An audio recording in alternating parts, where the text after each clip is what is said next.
So, if you saw the video, the Growth God video, you would know roughly where I left off. Essentially, I was going to do this book and I was going to do this book. And if you've been here, you know what this book entails. So, and you probably know what I'm going to say next.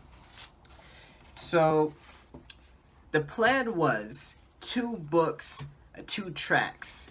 1 track for becoming physically amazing. I'm talking like looking like a Greek god amazing. This was that book because there are multiple steps in this, and to condense it down, pretty much there are 6 main exercises for most of what your body is, like your arms, your chest, your legs, and it was going to be great, and I was going to do that. And it's similar for this. In this book, it's just for your mind, and you really meditate super hard every day. You start with 20 minutes, you go to like 30, you go to 40, you ascend through the steps. There are like 10 steps in this book. But I'm just gonna go past all of that. That's a rough, very, very, very rough summary of what these books are. But pretty much, I'm not doing that anymore. I'm done doing that. And here is why. When I first started to exercise, it was because I started to feel good. And there's this show I really, really liked that motivated me to exercise in the beginning. It was a show called My Hero Academia. Damn it, I have to cut that out. It was a show called My Hero Academia about this teenage boy that becomes a hero even though he can't really, because in his world, everyone has powers, and you can only be a hero if you have powers, but he wasn't born with any. And long story short, he becomes a great hero. And I'm watching the show. He's exercising. I'm like, ooh, this is so cool. And so I start exercising. I'm feeling good. I'm doing weights, and I'm feeling good. But eventually over time, I noticed that I would have joint pain, which was really strange. I thought some young people shouldn't have joint pain. That's what I was thinking. So I researched into it, and from what I saw and deciphered, pretty much if you aren't careful when you're doing weights, it can lead to muscle imbalances. Because I forgot the name of it, but I would do these things and I would have like bigger biceps. But from what I've learned from reading this book, if you constantly do a certain type of exercise, an isolated exercise, but you don't use like your full body, what happens is, because you're only exercising a very, very specific part in your body, whatever part that may be, and like physically, not mentally. Physically, if you only do that and you're using weights, you'll have a muscle imbalance, and that can lead to joint pain because things aren't balanced.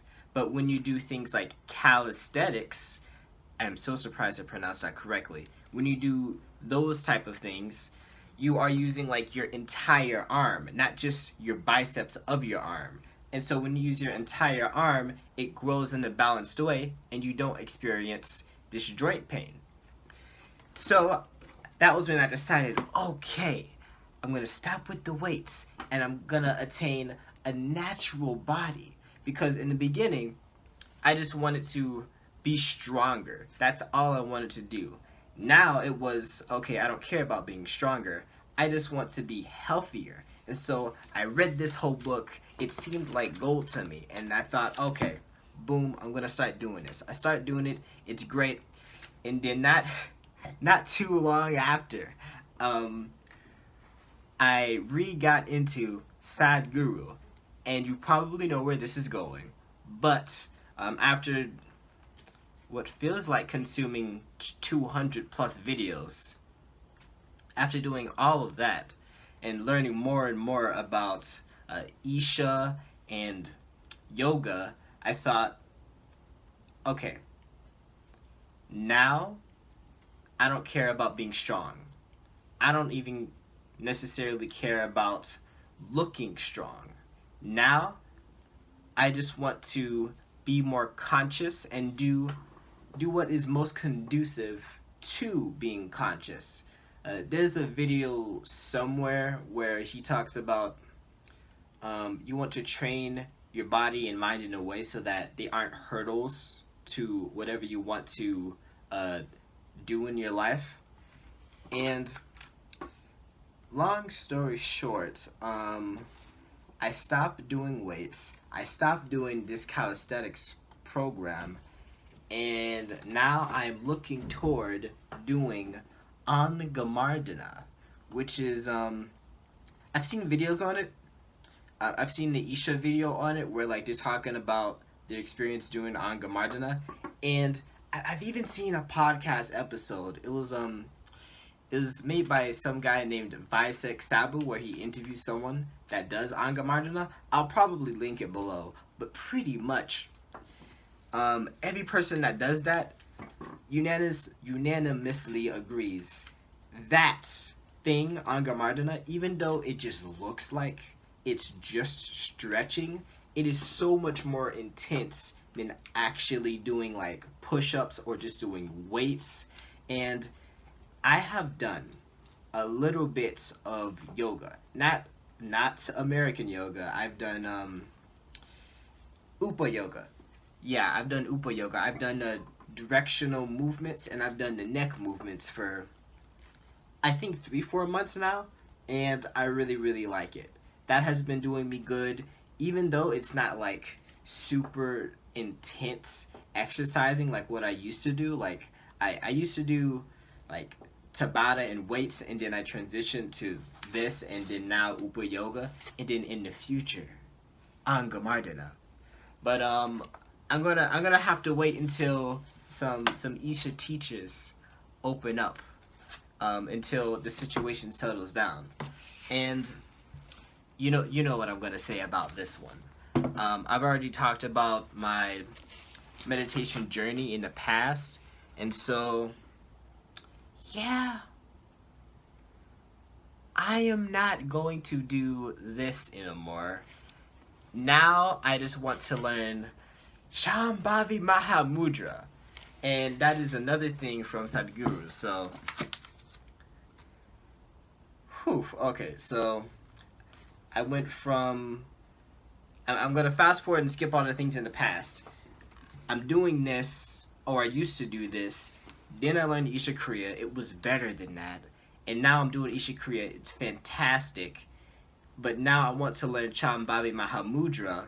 And then from there, well, we'll scope out what to do from there. But pretty much, I'm looking to do Shambhavi Mahamudra for the mind. And I'm looking to do Angamardana for the body. So that both my body and my mind are not hurdles for succeeding what I want to do. And I think, I could be wrong here, but I think Shambhavi Mahamudra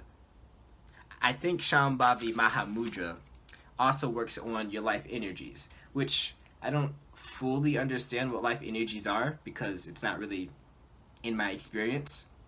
So that's another topic for another day. And yeah, that's pretty much it.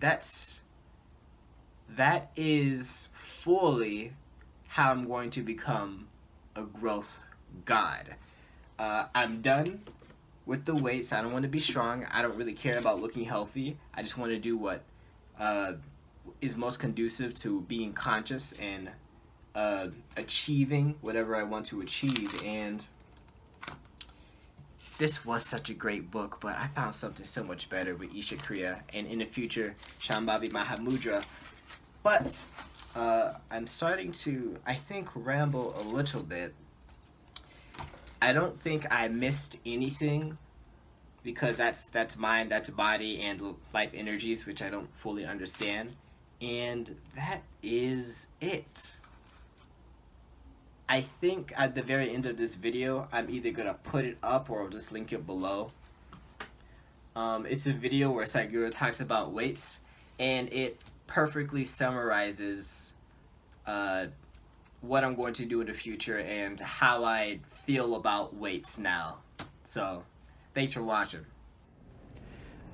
See, because yoga is not an exercise form, it has other dimensions to it.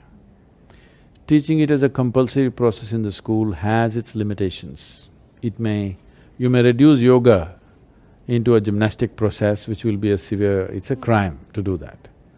But there is something called as upa-yoga, that means sub-yoga, or useful processes of doing things which has no spiritual dimension attached to it.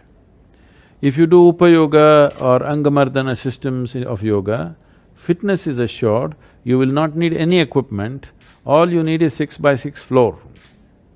And you will be super fit and you can build your muscle, everything. Only thing is, you won't become like this. A whole lot of people have become like this, they think they're fit, I think they're in a straitjacket. It's not just strength, it's not just the bulge of your muscle. The flexibility of your body is as important for proper functioning of the system. In yoga, we are not just looking at the muscular strength and other structure alone, the organ health is very important. So the system is evolved so that there is organ health. Now you got this, your liver is not working properly, what's the use? This whole thing, I always wonder, have you seen people who built muscle, they did a lot of weight? What's the point of that? It's very important the body is flexible and usable. If it's just about showing rocks, you can wear pads and show it to people